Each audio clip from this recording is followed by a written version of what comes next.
and welcome back to the Corporate Sustainability Education channel. We're your weekly education podcast. We stream a new one every Friday and we're powered by the Southern Sustainability Partnership. Now, we're absolutely delighted to be joined for the next in our series with Martin Baxter, who is Director of Policy and External Affairs at the Institute of Environmental Management and Assessment, otherwise known as IEMA. Now, in this podcast, we're going to discuss probably one of the most important subjects of our time, and that is the challenge of adopting a net zero strategy. Now, governments, organisations, and indeed individuals around the world are committing to reaching their own net zero carbon targets to address the planet's climate and environmental emergency. Now, Martin is going to explain to us exactly what net zero means.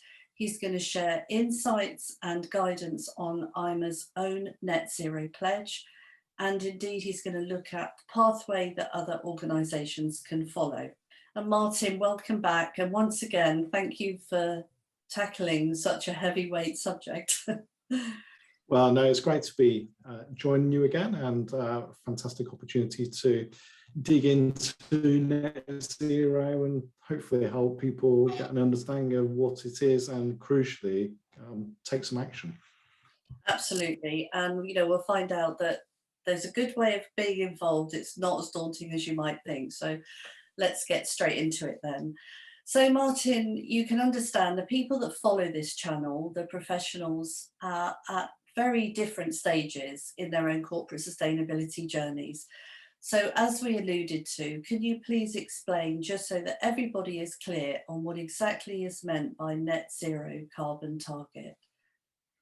Yeah, sure, Linda. And it's a really important thing for people to understand. So the Paris Agreement aims to achieve a global balance between human-induced greenhouse gas emissions, so those greenhouse gases that cause warming, and then removals by what we call greenhouse gas sinks. And it's about getting that balance so that our emissions are met at that same point in time by removals, and that we have a steady state in terms of our overall emissions, and that's kind of where we get to net zero.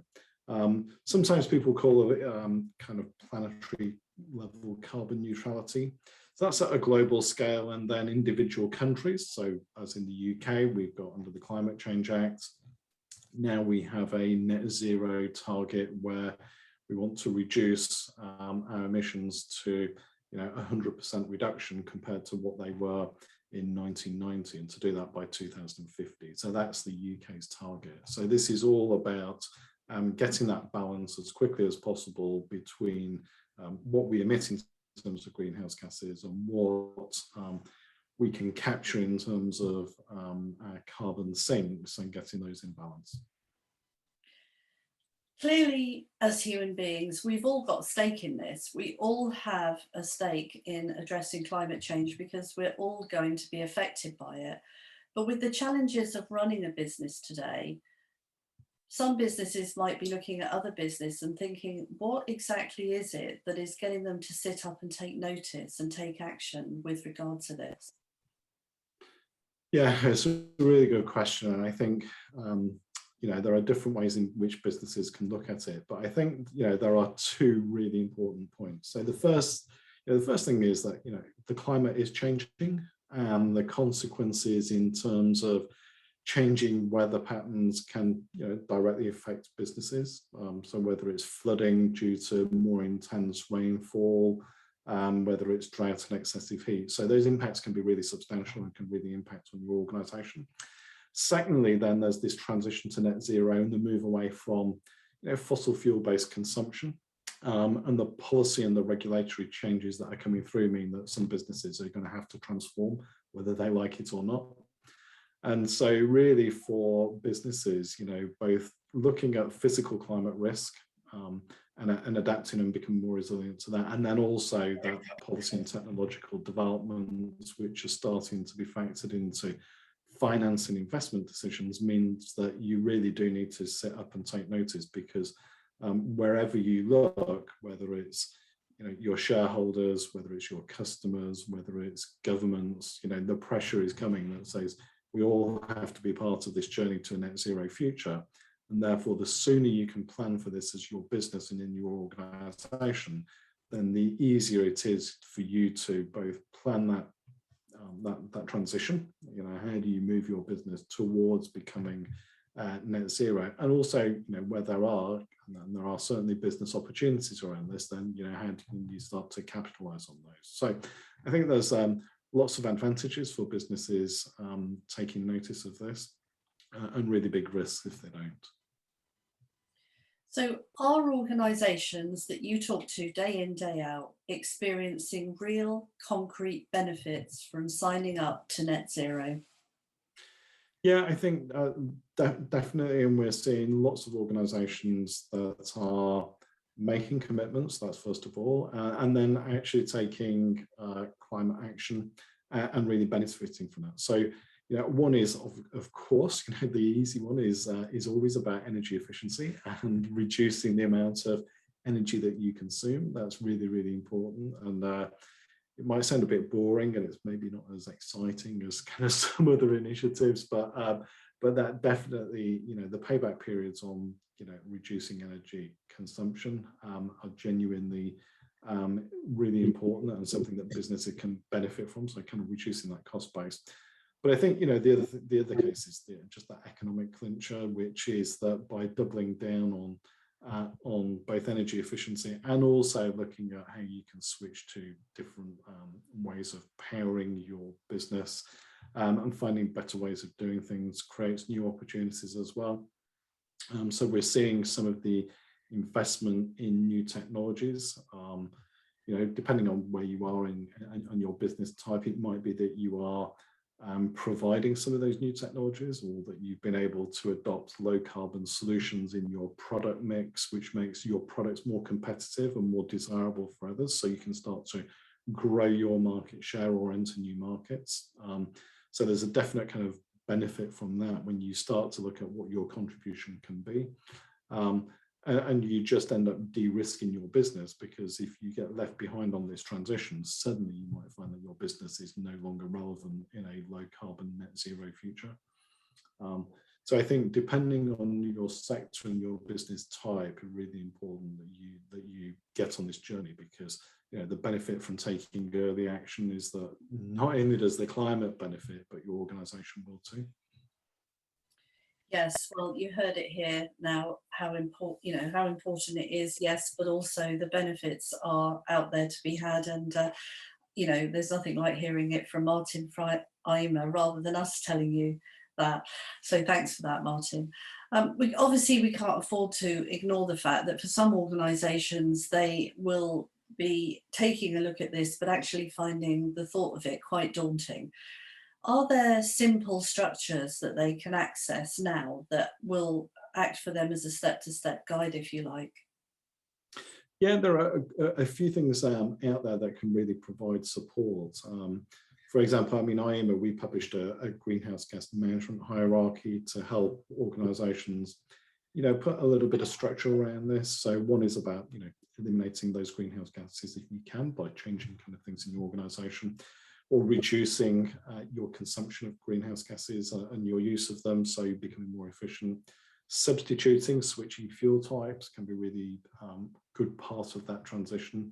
And then considering whether you should compensate, through kind of offsets and things like that. So there are, and that hierarchy, it's been great for us at IEMA to see, earlier this year, the United Nations Framework Convention on Climate Change. Well, that's a bit of a mouthful, isn't it? But the UNFCCC, sharing that across all of its contacts in its newsletter. So, and seeing that the IEMA hierarchy incorporated into international standards. So, that's a tried and tested, framework for organisations to work through. I think, but when it comes down to it, really what we want organisations to do is to reduce their carbon footprint.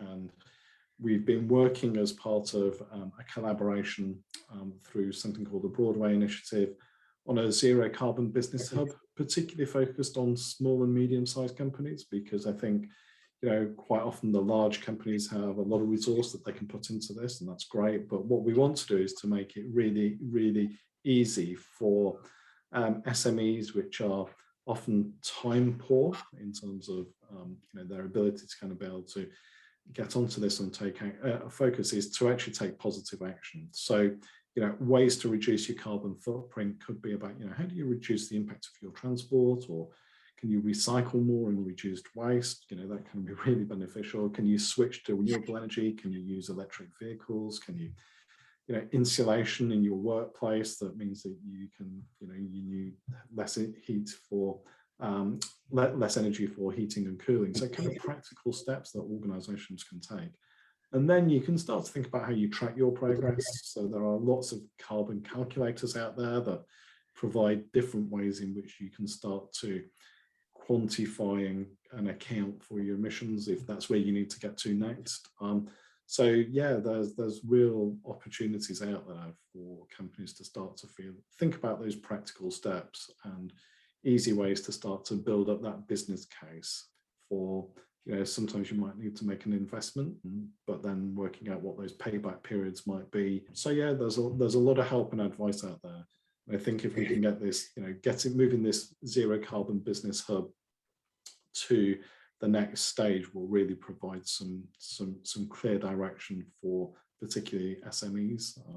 So that's really exciting, actually.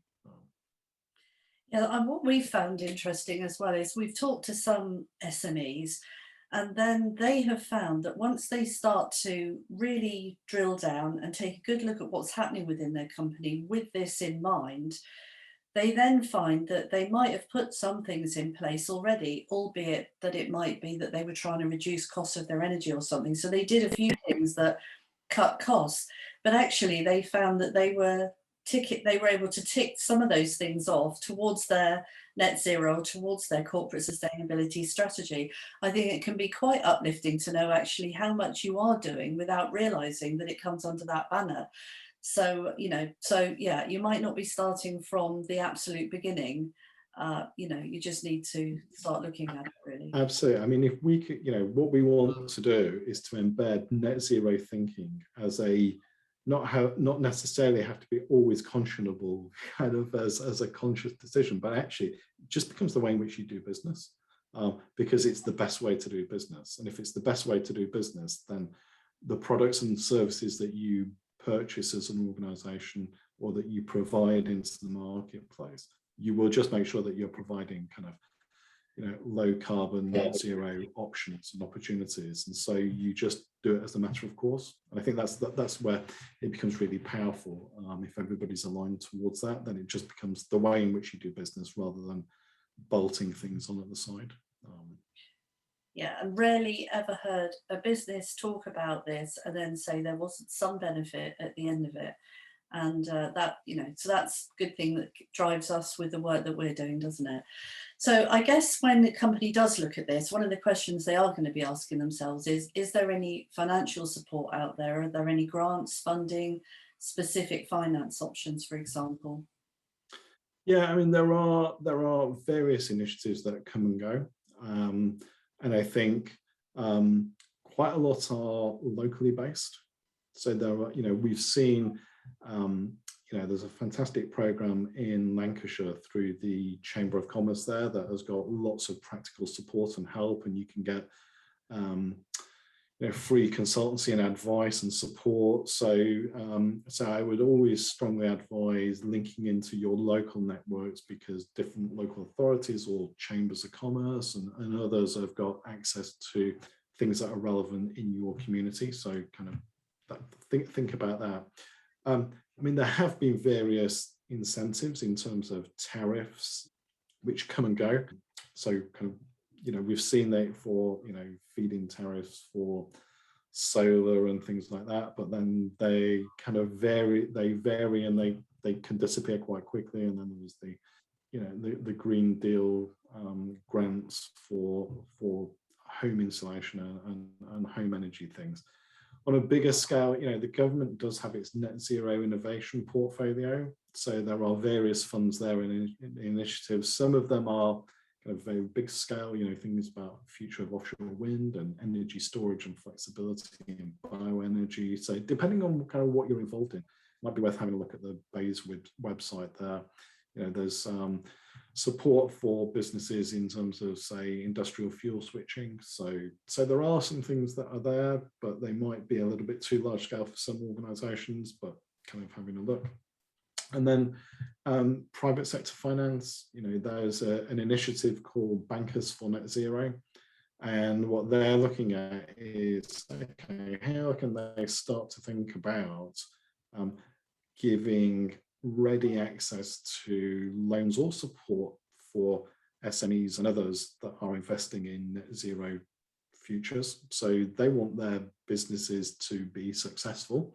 And they recognize that they want their businesses therefore to be successful in the context of net zero. And so how can they help to provide that support and advice, and then potentially that finance to enable organizations to make that transition? So I think there's more coming on stream, and it will depend on different issues that might be really important. So at a particular point in time. So I would expect as we move forward, things like low carbon heat could be quite important, and there might be incentives that are there for first movers to help to create the market for the technologies that might be needed. So look out for things like that. So sometimes these grants and supports can be kind of fairly transient. So it's not something necessary to rely on, but it's always worth having a look. And then there can be tax incentives in terms of enhanced capital allowances and things like that for low carbon technologies as well. So worth having a dig into as part of just building up those business cases. Yeah, it sounds like there's some real incentives there, especially the tax one. That would definitely definitely turn a switch on, I should think, with some companies. Now, as an organisation, IEMA offers guidance and support to organisations really of any size or type. And I was reading that you formed a collaborative to support organisations through their net zero transition. And it seems to be structured as a set of 3 reportable requirements. So can you talk us through that and how organisations can get involved? Yeah, so we set up the pledge to net zero as, in particular for the environmental goods and services sector. So because, as an organisation, IEMA and many, consultancies, then it's really important that you live up to the advice and the advocacy that you push on to other people, that you can walk the talk as well. And so we worked with Society for the Environment and the Environmental Industries Commission and a couple of the leading consultancies such as WSP and AECOM to develop this pledge to net zero as this collaborative approach. At its heart is, setting and committing to deliver a greenhouse gas target in line with the Paris Agreement. So whether that's, the ultimate Paris Agreement is to stabilise global temperature average increases at 1.5 degrees or well below 2 degrees. So that's really important. Secondly, there's a reporting requirement, so transparency to showcase your progress. And then thirdly, because we're looking at those in this particular initiative, looking at those who are, have an expertise in environment and sustainability, is publishing either, research or thought leadership on practical steps. So actually encouraging others and sharing good and best practice, or providing mentoring and support to other companies to help them to go along this journey. So really keen to get, a movement going towards net zero. And it's been fantastic. I think we have over 80% of the UK environmental consultancy market is covered by the pledge so far. And so that's really nice to see. And, and as part of that, we have, IEMA, we have our targets, and we've set a science-based target to reduce our emissions, because it's really important that we are also on that journey. So although the biggest impact that we have really is through the work that our members do in advocating and helping and supporting and leading the organisations that they work with, to a net zero future, and we give them hopefully the tools and the skills and the knowledge and the understanding to help them to make that transition. So that should be really positive. But we can't rely on that because we still have our own organizational carbon footprint to deal with as well. So we are making sure that that's factored into our work and our plans going forward. And as an organization that's growing, then we need to make sure that we break the link between what we're doing in terms of growing our business and with more members internationally and all the rest of it, and our impact on the environment and climate. So we're committed to this as well. Yeah, and I think, when you're saying about transparency and the reporting side of things, and clearly, that is something that you need to do to prove what you're achieving, but also it's great for the company because for them, they can see how they're moving forward. They can see the progress they're making. So, it's great. I hear companies, saying that actually they hadn't quite realized just how much progress they have made until you see it written down, and you have reported on it, which is great, really, because that pushes you then for the next step, really. Yeah, I mean, it's sorry, I'm just going to pick up on that actually, because it's becoming, it's a really important thing that's being driven into the supply chains as well. So one is, what do your customers and the end consumer, what they might be looking for, but in those business to business relationships, more and more is being driven down supply chains in terms of net zero. So partly because of kind of those scope 3 emissions, so those indirect emissions associated with your products, services, procurement, companies are looking at their footprint through that lens. And interestingly, the Cabinet Office has recently published its guidance for public procurement, which is basically saying, look, if any public procurement over £5 million, then you need to have a net zero target and a plan in place and can demonstrate what you're doing.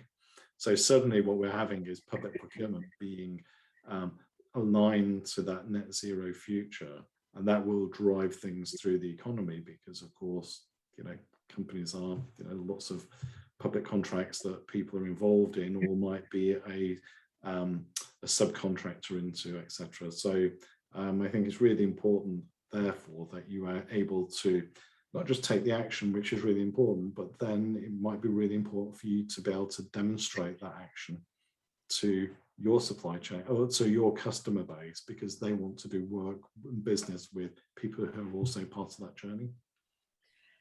Really glad, actually, Martin, that you did highlight that. It's a drum that we bang a lot to people. It's not, yes, it's looking at what you're doing as a business, but if you're in business, you're a supplier to someone. And so maybe, you haven't got to the stage where you want to look at your own sustainability, but what are your customers doing? And that could, that could come knocking on your door much sooner than you think. So I'm glad that you have highlighted that, because it's a very important question that every business needs to ask themselves, really. So you said about following a science-based system for your own net zero journey. Why is science-based a good way forward for IEMA? Well, I think there can be quite a lot of complexity around what action should be taken, and there are various initiatives and programs and things that people can sign up for. There's all sorts of initiatives. Some are sector-based, some are location-based, and I think it's really important that people have clarity about what should you be looking to do.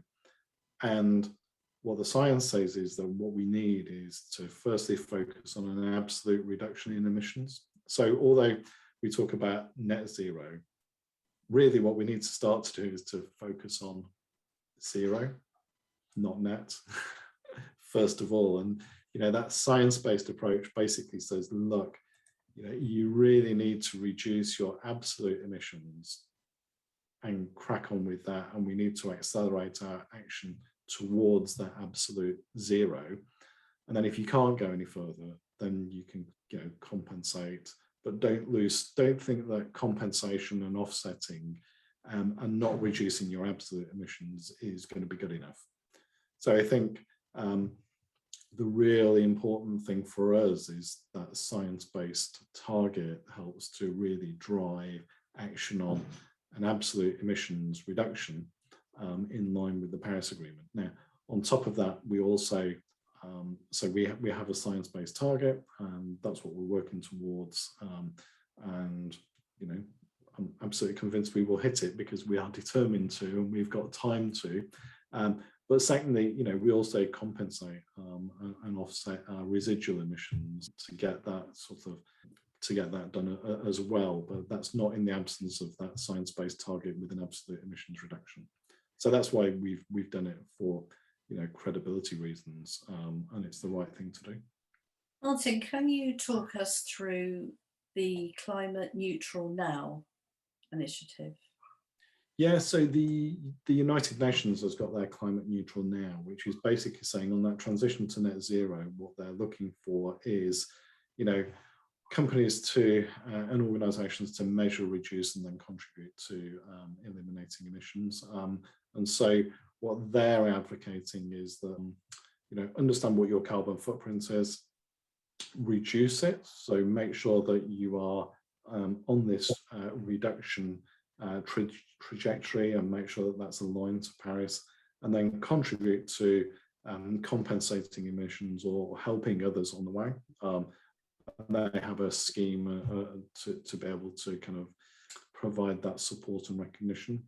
So that's that Climate Neutral Now initiative is led by the UN Framework Convention on Climate Change. And we're aligned with that as well. So, you know, you kind of lots of the jigsaw are putting together, you know, this pledge to net zero, climate neutral now. There are lots of, I mean, and we've been asked to kind of support lots of other initiatives as well, but they all come with sometimes slightly different criteria or reporting requirements or expectations, and there's a limit to what you need to do, I think, so, or what you can do in terms of kind of signing up to too many things.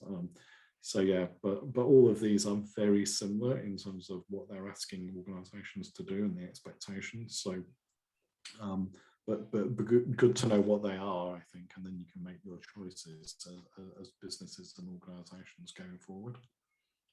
So, Climate Neutral Now. What about Race to Zero? Is that a similar, but just organised? Yeah, that's another one, and that's, you know, that's a campaign that is really focused in the run up to COP26. So UK hosting alongside with a partner in Italy the Global Climate Summit in Glasgow in November, and the Race to Zero is recognising that there's an imperative in getting emissions down as quickly as possible. So aligned with this science-based target, and it's basically that in that longer term 2050 goal of net zero, then what we really need to do is to halve global emissions by 2030. And therefore, what they're looking for organisations to do is to accelerate that pathway to net zero. That's kind of the Race to Zero. And the Race to Zero has a 2030 target of kind of 50% emissions reduction of your absolute emissions. So again, it's kind of brings that kind of element of a science-based target into that, driving climate action, focusing on emissions reduction. So it has a combination of making that pledge, developing a plan, taking action, and then reporting on progress. So common themes running out about, you know, knowing where you need to get to, driving out emissions, reviewing your progress and reporting on it. So that's the Race to Zero. So, and it's good that, you know, things like Pledge to Net Zero is aligned to the Race to Zero program. So IEMA, through doing Pledge to Net Zero, is setting an ambitious 2030 science-based target linked to the 1.5 degrees Paris Agreement ambition, means that also then we are, because of the agreement we've put in place with Pledge to Net Zero, we're also a kind of Race to Zero partner as well. So yeah, it's kind of lots of initiatives, but keep in mind reducing your emissions is the key priority. Yes, I think, you know, you've made it clear really very clearly explained the fact that there is help out there, that this can be looked at as a step-by-step approach. You can only, really look at one thing at a time and do it. It isn't as daunting as what it might seem. You may already be somewhere on your journey. So for the audience then, who are thinking about net zero carbon, and maybe they are already sort of on their journey, but I think I'm really talking to those that aren't at all, but have listened in to hear to see what's all the fuss about. Could you leave us just with a brief a summary and a plea, if you like, to why businesses just need to get on and look at this and take it seriously? Yeah, I mean, the first thing is that this is the challenge of our time, and addressing climate change, the longer that we leave it, the more significant the negative impacts are going to be. So for taking action, we have to do it. Taking action early gives us a bigger benefit as society, so that's really important. There are lots of business benefits to be had in terms of potentially reducing costs, access to market. There's going to be more and more drive from government. Your customers are going to be demanding it. You will be incentivized or disincentivized from kind of doing the wrong thing through the finance system. Yeah, the quicker you start, the sooner that you'll reap the benefits. And yeah, so, well, Martin, thank you very much. I think that was something that really needed to be covered, and thank you. We're so pleased it was you that did. As usual, we will put a link to the website, IEMA's website, with this video, because there's lots of resource, there's lots of information on there about net zero actually, and how they can help you and what's involved in it. So thank you again, Martin, very much for joining us. Thank you very much for watching and for listening to our channel followers, and we look forward to seeing you in the next one. Thank you.